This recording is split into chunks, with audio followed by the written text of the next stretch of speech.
ಜಿಗಜಿಣಗಿ ಅವರು ಪ್ರಿಯಾಂಕಾ ಖರ್ಗೆ ಅವರನ್ನು ಉದ್ದೇಶಿಸಿ ಆರ್ ಎಸ್ ಎಸ್ ಯಾಕೆ ಕೆಣಕ್ತಾನಪ್ಪ ದಲಿತ ಆಗಿ ಆರ್ ಎಸ್ ಎಸ್ಗೆ ಪ್ರಶ್ನೆ ಮಾಡಬಾರ್ದ? ನೀವು 40 ವರ್ಷಗಳ ಕಾಲ ಸಚಿವರಾಗಿ ಶಾಸಕರಾಗಿ ಸಂಸದರಾಗಿ ನಿಮ್ಮ ಉದ್ದೇಶ ಏನಂದ್ರೆ ದಲಿತರಾಗೇ ಇರಬೇಕು. ಗೃಹ ಸಚಿವರು ನಾವು ಒಪ್ತೀರಿ, ಏನಂತ ಅವನಿಗೆ ತಲೆ ಇಲ್ಲ. ಗೃಹ ಸಚಿವ ಏನು ಕೇಳಬೇಕು, ಏನು ಇದು ಅವನ ಕೆಲಸ. ನಾ ಕೇಳೋದು ಸಾರ್ವಜನಿಕರಿಗೆ ಕೇಳ್ರಿ, ಹೇಳ್ತಾರೆ. ಇವಾಗ ಇವನ್ ಕೆಲಸ ಆರ್ ಎಸ್ ಎಸ್ ನಾಗ ನೋಡ್ರಿ, ಆರ್ ಎಸ್ ಎಸ್ ತಂಟೆಗೆ ಯಾರು ಬಂದವರು ಉಳಿದಿಲ್ಲ. ಸುಮ್ಮನೆ ಆರ್ ಎಸ್ ಎಸ್ ತಂಟೆಗೆ ಹೋಗ್ತಾರ. ನಮಗ್ ಕೆಟ್ಟ ಅನಿಸ್ತದ. ಅಲ್ಲಿ ದಲಿತ ಮನುಷ್ಯನಿಗೆ ಅದಕ್ ಬೇಕ್ರಿ? ಈ ಆರ್ ಎಸ್ ಎಸ್ ತಗೊಂಡು ದಲಿತ ಮನುಷ್ಯನಿಗೆ ಅದಕ್ ಬೇಕು? ನನ್ನ ಪ್ರಶ್ನೆ ಅಪ್ಪ.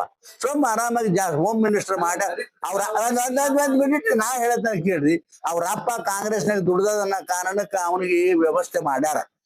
ಚಂದಾಗಿ ಹೆಸರು ಗಳಿಸ್ಬೇಕಿಲ್ಲ, ಜನರ ಕೆಲಸ ಮಾಡಿ. ಈ ಆರ್ ಎಸ್ ಎಸ್ ಗಂಟು ಬಿದ್ದ ಅಂದಾಗ ಅವೇನು ಸರ್ವೈ ಆಗೋದಿಲ್ಲ. ನಮಸ್ಕಾರ. ಈ ವಾರದಲ್ಲಿ 3-4 ದಿವಸದ ಹಿಂದೆ ಜಿಗಜಿಣಗಿ ಅವರು ಪ್ರಿಯಾಂಕಾ ಖರ್ಗೆ ಅವರನ್ನು ಉದ್ದೇಶಿಸಿ ಆರ್ ಎಸ್ ಎಸ್ ಯಾಕೆ ಕೆಣಕ್ತಾನಪ್ಪ ದಲಿತ ಆಗಿ ಆರ್ ಎಸ್ ಎಸ್ಗೆ ಪ್ರಶ್ನೆ ಮಾಡಬಾರ್ದ? ನೀವು 40 ವರ್ಷಗಳ ಕಾಲ ಸಚಿವರಾಗಿ ಶಾಸಕರಾಗಿ ಸಂಸದರಾಗಿ ನಿಮ್ಮ ಉದ್ದೇಶ ಏನಂದ್ರೆ ದಲಿತರಾಗೇ ಇರಬೇಕು. ಡಾಕ್ಟರ್ ಬಾಬಾ ಸಾಹೇಬ್ ಅಂಬೇಡ್ಕರ್ ಅವರು ದಲಿತರು ಮುಖ್ಯವಾಹಿನಿಯಲ್ಲಿ ಬರಲಿ, ಮುಖ್ಯ ಪ್ರವಾಹದಲ್ಲಿ ಇರಲಿ ಅಂತ ಹೇಳ್ಕೊಂಡು ಮೀಸಲಾತಿ ಕೊಟ್ಟಿದ್ದಾರೆ. ಆ ಮೀಸಲಾತಿ ಮೇಲೆ ನೀವು MP MLA ಮಂತ್ರಿ ಆಗಿದ್ದೀರಿ.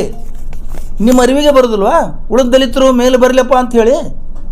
ನಿಮಗೆ ಆ ಉದ್ದೇಶ ಇಲ್ಲ. ಅದನ್ನು ಪ್ರಿಯಾಂಕಾ ಖರ್ಗೆ ಅವ್ರಿಗೆ ಹೆದರಿಸಿಬಿಡೋದು. ದಲಿತರು ಆರ್ ಎಸ್ ಎಸ್ ಮುಟ್ಟಿದ್ರು ಉಳಿದಿಲ್ಲ. ಭಾಳ ಕರೆಕ್ಟ್ ಹೇಳಿದಾರೆ ಅವರು, ಭಾಳ ಕರೆಕ್ಟ್ ಹೇಳಿದ್ದಾರೆ.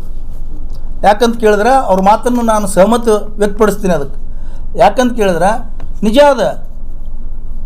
ಮಹಾರಾಷ್ಟ್ರದಲ್ಲಿ ಸಾಹಿತಿ ದಾಬೋಲ್ಕರ್ ಕೊಲೆ ಆಯಿತು, ಪನ್ಸಾರಿ ಅವ್ರ ಕೊಲೆ ಆಯಿತು.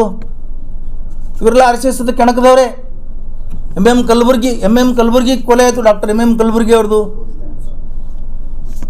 ಗೌರಿ ಲಂಕೇಶ್ ಅವ್ರ ಕೊಲೆ ಆಯಿತು. ಇವರೆಲ್ಲ ಆರ್ ಎಸ್ ಎಸ್ ಕೆಣಕದವ್ರೆ. ಅದಕ್ಕೆ ನಿನಗೂ ಹೊಡಿತಾರ, ನಿನಗೂ ಕೊಲ್ತಾರಪ್ಪ.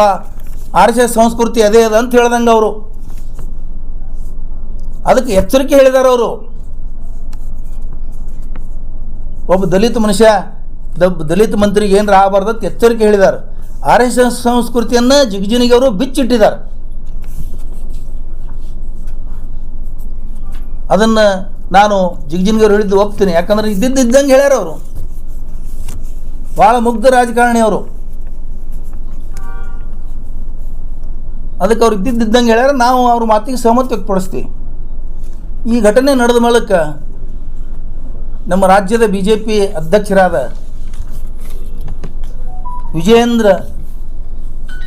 BY ವಿಜೇಂದ್ರ ಅವರು ನೀವು ಆರ್ ಎಸ್ ಎಸ್ಗೆ ಕೇಳ್ತೀರಿ, ಪ್ರಶ್ನೆ ಮಾಡ್ತೀರಿ, ಮದರ್ಸಗಳಿಗೆ ಏನು ಪ್ರಶ್ನೆ ಮಾಡಲ್ಲ, ಮದರ್ಸಗಳಲ್ಲಿ ಏನು ನಡೀತದೆ? ವಿಜೇಂದ್ರ ಅವರಿಗೆ ಇವತ್ತು ನಾನು ಚಾಲೆಂಜ್ ಮಾಡ್ತೀನಿ. ರಾಜ್ಯದಲ್ಲಿ ನಿಮ್ಮದು 8 ವರ್ಷ ಸರ್ಕಾರ ಇತ್ತು, ಕೇಂದ್ರದಲ್ಲಿ 12 ವರ್ಷ ಸರ್ಕಾರ ನಡೆದಿದೆ. ರಾಷ್ಟ್ರದ ಒಂದೇ ಒಂದು ಮದರ್ಸದಲ್ಲಿ ಇಂಥ ಚಟುವಟಿಕೆ, ಇಂಥವು ಬಾಂಬ್ ತಯಾರಿಕೆ, ಇಂಥವು ಆಯುಧಗಳು, ಬಾಂಬ್ಗಳು, ಬಂದೂಕುಗಳು ಏನಾದರೂ ಇದ್ರೂ ತೋರಿಸ್ಕೊಡ್ಬೇಕು. ನಿಮ್ಮ ಅರಿವಿಗಿಲ್ಲ, 10 ಸಲ ರೇಡ್ ಆಗಿದ್ದಾವೆ.